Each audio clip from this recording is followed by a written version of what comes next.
October 1942. The skies over the Solomon Islands were tense, darkened by the threat of enemy aircraft.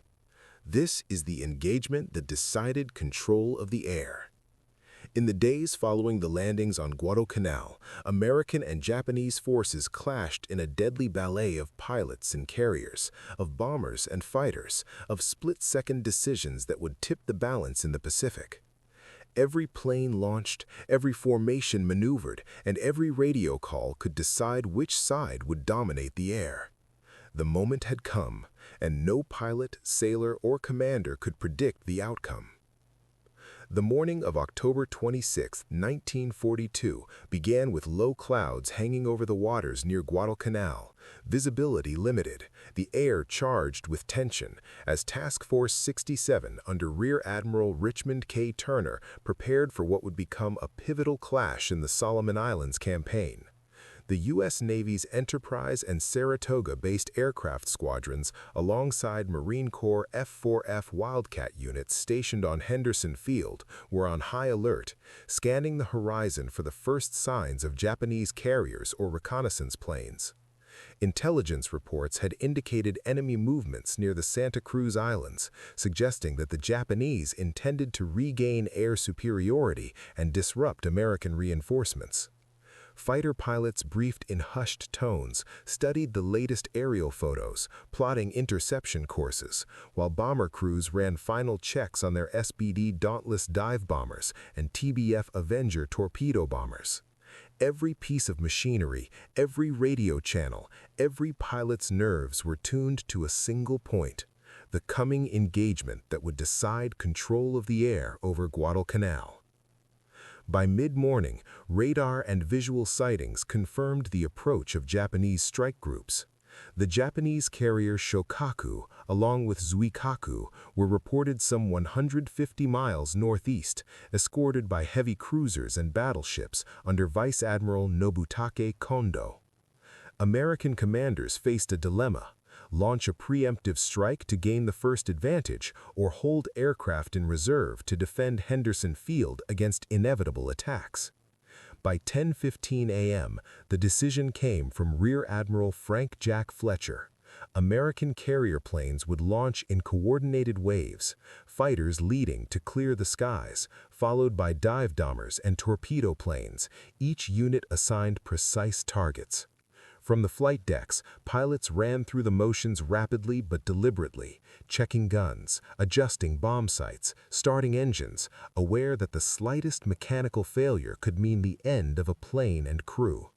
The Enterprise's air group, led by Commander William M. Drain, climbed into the clouds, Wildcats weaving through pockets of mist, engines cutting and surging, propellers churning the heavy morning air, as the first skirmishes began miles above the waves. Initial contact came over the Iron Bottom Sound, where Japanese reconnaissance planes spotted the approaching American formations. Dive bombers on both sides began their runs, the air thick with anti-aircraft fire from cruisers below, flak clouds painting the sky in bursts of gray. Wildcats circled, engaging Zero fighters in sharp, twisting dogfights. The American F-4Fs were slower but rugged, designed to endure damage and protect bombers, while Japanese Zeros used speed and maneuverability to press attacks. Tactical radio calls crackled through the air, tension rising as formations adjusted to shifting wind patterns and evasive maneuvers. Bomb hits rocked the decks of enemy cruisers, smoke curling toward the cloud-laden sky, and American pilots had to balance aggression with caution, knowing that a single misstep could result in being trapped over hostile territory. Meanwhile, on Henderson Field, Marine pilots prepared for intercepts as Japanese aircraft moved toward strategic positions over the island. The timing of launches from carriers had synchronized with predicted enemy movements, but weather and communications delays caused formations to scatter, creating gaps in coverage. Squadron leaders made split-second decisions. Some pilots peeled off to cover vulnerable bombers, others pressed attacks on enemy fighters, and all were aware that losing altitude or position could be fatal. From the air, the sound of engines roared over the island, punctuated by the staccato of machine guns and the distant thud of bombs hitting water or ship decks. Observers on the ground tracked movements, reporting back to commanders, their notes critical for coordinating reinforcements. But the fluidity of air combat meant that no report could capture the full picture in real time. As the morning progressed, engagement intensified over both open ocean and the approaches to Guadalcanal. U.S. dive bombers successfully scored early hits on light cruisers, causing fires and temporary damage. Yet Japanese Zeros adapted quickly, splitting into sections to counter, drawing Wildcats into protracted dogfights. American pilots like Lieutenant Commander John W. Reeves led aggressive strafing runs, often at the edge of anti-aircraft fire from both sides, exploiting weak points but also risking being overwhelmed. Navigation was challenging as dense clouds obscured sightlines, forcing pilots to rely on instruments and wingmen for formation integrity. In these conditions, fatigue, stress, and the chaos of battle tested every crew's skill and discipline. By early afternoon, the tide of the engagement was uncertain. While some American strikes inflicted meaningful damage on Japanese ships, the arrival of additional enemy air cover threatened to reverse gains. Bombers returning from runs over enemy formations found themselves under fire from new squadrons of Mitsubishi G4M Betty bombers, escorted by fresh waves of Zeros. Pilots were forced into tight maneuvers, balancing the need to escape with the imperative to regroup and defend the fleet. On the American carriers, crews prepared for the inevitable return of damaged planes, arresting wires stretched taut, medics and mechanics at the ready. But not all aircraft would make it back safely. Communications networks strained to keep pilots informed of evolving threats, while command decisions had to be made with incomplete information, highlighting the razor-thin margin between success and disaster. By late afternoon, the first round of attacks concluded without decisive dominance. Both sides had scored hits, but neither could claim full control of the air. The Japanese fleet had begun repositioning to launch renewed strikes, while American squadrons reorganized and refueled, preparing for the next phase.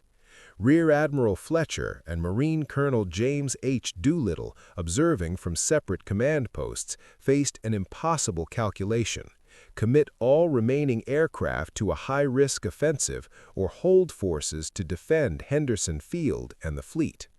Radio chatter reflected tension, orders repeated, amended, and clarified, as pilots and ground crews alike braced for the next wave. The air hung heavy with anticipation, engines cooled but hearts racing, knowing that what came next could decide the campaign in the Solomons. And then, just as the sun began to dip, reports arrived from reconnaissance planes. Enemy carriers were maneuvering faster than anticipated, their strike groups forming under cloud cover, moving toward positions that could catch American forces exposed. Rear Admiral Fletcher realized the situation was about to reach a critical moment, where one miscalculation could allow the Japanese to regain air superiority. The carrier decks buzzed with renewed activity, planes were armed, flight crews briefed again, and the sky seemed to hold its breath. It was here, on the edge of the unknown, between strategy and chance, that the engagement that decided control of the air reached a turning point. The first major wave of American planes was ready to launch, but the unfolding Japanese maneuvers threatened to disrupt everything. As engines roared to life and the first aircraft lifted off into the late afternoon sky, the outcome remained uncertain. Would American pilots break the enemy's hold over the skies, or would Japanese forces strike first, forcing a retreat under fire? Every second counted, every decision mattered, and the engagement that would decide control of the air had only just begun. The sky over Guadalcanal trembled with engines and anticipation. This is the engagement that decided control of the air. The first American waves had launched, but Japanese maneuvering threatened to shatter every plan. Every pilot, every ship, every radio call mattered. The fight was far from over, and failure was a heartbeat away.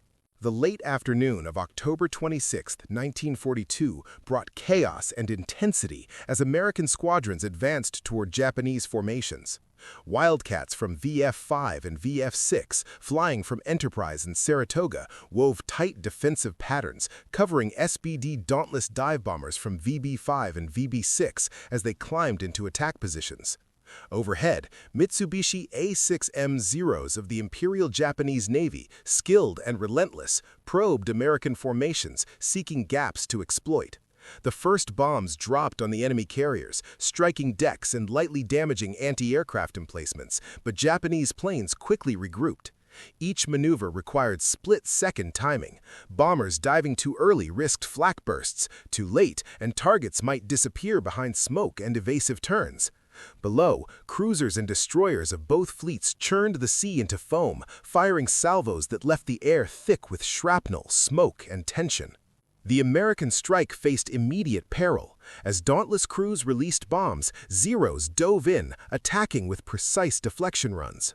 One formation of Wildcats intercepted, trading high-speed loops for position, trying to keep the attackers alive while engaging superior maneuverable fighters. Lieutenant Commander James Flatley led his division in aggressive passes, attempting to disrupt the enemy, but losses were mounting. On the Saratoga, pilots returning damaged planes faced short landing decks and fatigued crews. One misjudged approach could mean a collision or worse. Commanders radioed corrections, but interference from battle smoke and distance delayed instructions, leaving pilots to act with instinct and training. Meanwhile, over Henderson Field, Marine F-4Fs intercepted Japanese bomber groups attempting to strafe airstrips. Lieutenant Colonel John C. Waldron coordinated defensive sorties, sending aircraft to cut off incoming raids while keeping others on reserve for potential carrier strikes. Japanese Betty bombers, escorted by fresh Zeros, pushed aggressively toward the airfield. Marines climbed through turbulence and mist, engaging in head-to-head passes that tested gunnery skill and aircraft resilience. Reports from the field indicated minor damage to infrastructure, but more critically, morale depended on maintaining control of the skies. The Americans could not allow Japanese fighters to dominate, or the entire Guadalcanal supply line would be at risk. Back at sea, American dive bombers pressed attacks on Japanese carriers. Hits scored on Shōkaku's flight deck forced emergency landings and slowed aircraft operations, but Japanese anti-aircraft fire remained formidable. Each attack required coordination across multiple units, accounting for altitude, speed, and enemy reactions. The Japanese carriers, Zuikaku and Zuikaku's escorting cruisers, began launching their own counterattacks, planes filling the air in swirling patterns, and suddenly the American advantage seemed precarious. A miscalculation in timing or approach angle could result in catastrophic losses, as pilots discovered when several SBDs and TBFs were shot down before reaching their targets. Communication became a critical factor. Radio channels buzzed with updates, corrections, and emergency calls. Rear Admiral Fletcher and Carrier Air Group commanders had to predict enemy movements while accounting for aircraft speed, formation gaps, and enemy flak zones. Decisions were made under extreme uncertainty. Should planes be recalled for refueling and rearming, or should they press the attack to maintain momentum? Every choice carried risk, and the margin for error shrank with every minute the engagement continued. Pilots learned to anticipate commands, reading subtle signals from wingmen, relying on training honed in months of prior operations in the Pacific. The Japanese, sensing vulnerability, pressed with calculated precision. Bombers targeted American carriers' decks, hoping to disable aircraft before they could return for rearming. Cruisers and destroyers laid smokescreens to obscure targeting, while anti-aircraft crews fired continuously, creating a deadly environment for both sides. On Enterprise, flight deck officers coordinated landing sequences for returning planes, accounting for damaged engines and low fuel. Mechanics worked tirelessly, repairing guns and engines in record time, aware that any delay could leave aircraft stranded or destroy the chance for a second strike. By mid-afternoon, both sides were committed to full engagement. Airspace over the Solomon Islands became a three-dimensional battlefield. Dive bombers, torpedo bombers, and fighters intertwined with anti-aircraft fire, smoke trails, and cloud cover. Pilots maneuvered relentlessly, switching from offensive to defensive tactics in seconds. Lieutenant Junior Grade Kenneth Walsh, flying from Enterprise, led an intercept that temporarily disrupted a Japanese bombing run, but the strain was evident. Fuel dwindled, ammunition ran low, and formation cohesion frayed under continuous combat. Ground controllers and carrier radars struggled to provide accurate information amid radio interference, forcing pilots to make decisions without full situational awareness. As late afternoon turned to early evening, the engagement reached its most dangerous phase. Japanese aircraft regrouped for a concentrated strike aimed at Henderson Field and the U.S. carrier group. American squadrons, low on fuel and scattered from prior engagements, scrambled to meet them. Wildcat pilots engaged in near-constant dogfights with Zeros, executing high G turns, steep dives, and climbing maneuvers that tested the limits of both machine and man. Dive bombers attempted to hit enemy carriers under intense opposition, only to face sudden evasive maneuvers and dense anti-aircraft fire. Commanders made rapid decisions to redirect incoming squadrons, to protect damaged vessels, and to preserve remaining pilots for a final decisive wave. In the midst of this pressure, critical moments occurred. One group of Avengers found themselves isolated from the main strike formation, surrounded by enemy fighters. Wildcats diverted to cover them, exposing themselves to concentrated anti-aircraft fire. Radio updates indicated damage to key cruisers, threatening to tip the balance if left unchecked. Elsewhere, a section of Dauntless's miscalculated altitude, narrowly avoiding collision with Japanese planes, and forced evasive maneuvers that scattered formations. The situation teetered on the edge. Success seemed within reach, yet every success risked triggering catastrophic loss. The sky darkened with clouds and smoke, visibility decreasing as the sun approached the horizon. American pilots were low on fuel, running the gauntlet back to carrier decks or Henderson Field. Radio reports highlighted Japanese maneuvers that threatened to encircle remaining forces. Commanders faced impossible calculations: recall squadrons, risking losing the initiative, or press the attack, potentially losing more aircraft than could be replaced. Rear Admiral Fletcher made rapid orders to concentrate anti-aircraft coverage on key carrier decks, while Marines reinforced defensive sorties over Henderson Field. The tension was palpable. Every heartbeat matched to engine roars, machine gun fire, and bomb impacts. Then, just as the first shadows of evening stretched over the Solomons, intelligence from a patrol plane confirmed that the Japanese carriers were shifting position, attempting to launch another wave of bombers before darkness fell. American aircraft were low, scattered, and increasingly vulnerable. Pilots faced the worst-case scenario, caught between returning to carriers with minimal fuel or pressing an attack under increasingly unpredictable enemy formations. Crews braced for the final, decisive push, an aerial knife edge where one misstep could result in wholesale losses and a reversal of the day's hard-won gains. At this moment, engines droned. Pilots climbed, descended, and turned in rapid succession, and the outcome hung on a knife edge. Would the U.S. forces maintain their tenuous hold on the skies, or would the Japanese strike first, forcing a collapse in American control? The engagement that decided control of the air had reached its most dangerous point, and the next minutes would determine victory or near disaster. The skies over Guadalcanal burned with the final hours of engagement. This is the engagement that decided control of the air.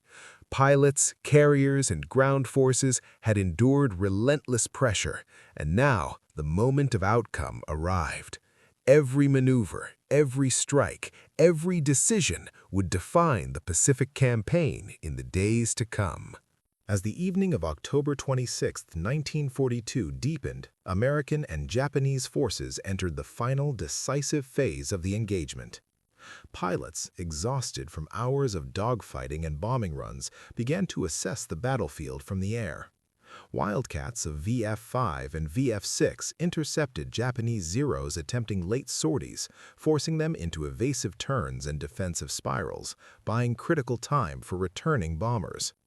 The SBD Dauntless dive bombers, low on fuel and ammunition, made precise strikes on the Japanese carrier Shōkaku, scoring hits that damaged its flight deck and delayed further launches.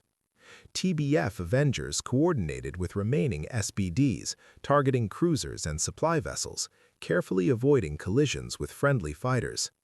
Over Henderson Field, Marine F-4Fs continued defensive sorties, disrupting enemy bombing runs and preventing significant damage to the airstrip.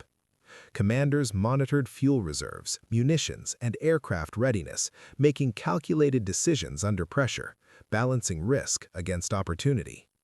American carrier pilots returned with minimal losses compared to the scale of engagement, landing on deck under the guidance of veteran flight officers, whose timing and precision ensured safe recovery even in low light. Mechanics and deck crews worked with practiced efficiency, refueling and rearming planes for potential counterstrikes. The Japanese carriers, having sustained damage to critical systems and with fighter cover attrition mounting, began withdrawing northeast, limiting their ability to sustain further attacks.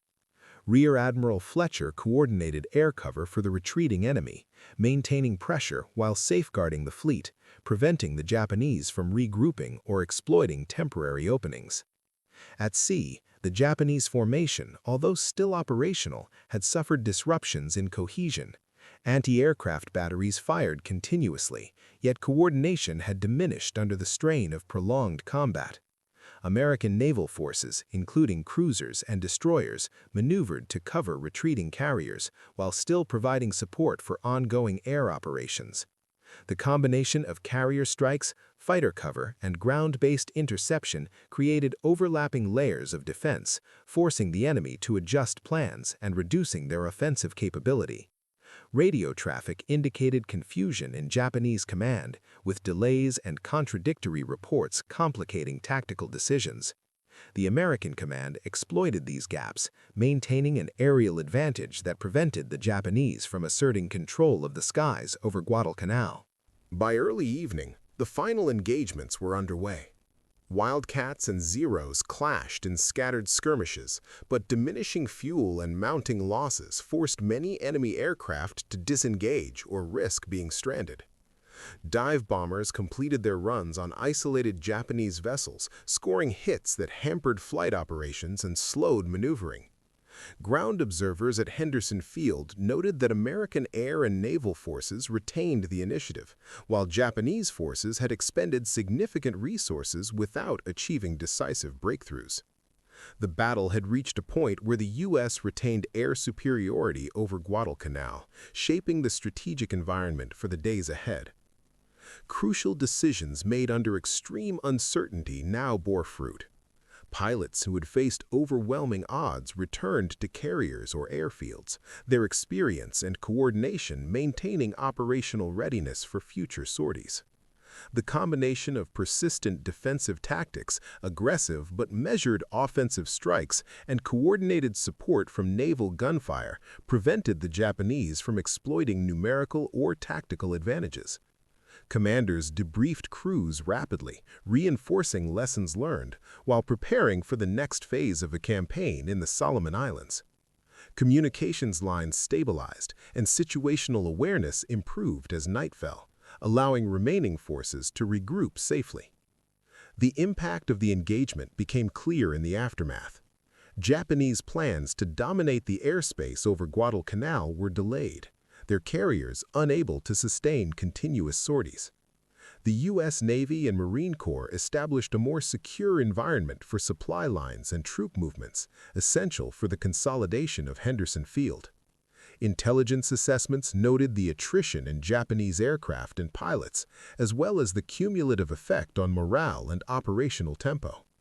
American forces, while fatigued, had retained cohesion, learned to adapt to chaotic combat conditions, and proven that coordinated air-sea operations could blunt enemy offensives even in contested environments. As night settled over the Solomons, the American fleet maintained a defensive posture while preparing for the next day's operations. Pilots reflected on hours of intense engagement, noting both successes and the narrow margins of survival. Commanders consolidated reports, confirmed damages inflicted, and planned for future strikes to maintain momentum. The Japanese, having withdrawn to regroup, faced delays in launching further air operations, giving the Americans a temporary but crucial window to consolidate air control.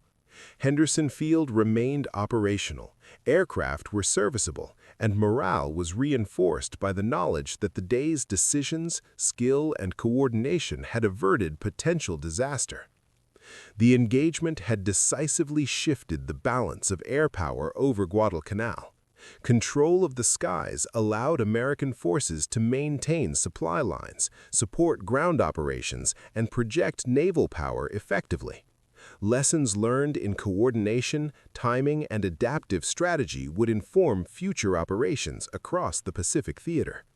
While the battle did not destroy the enemy's capacity entirely, it demonstrated that persistent, coordinated air and naval action could hold and contest critical territory against a determined opponent.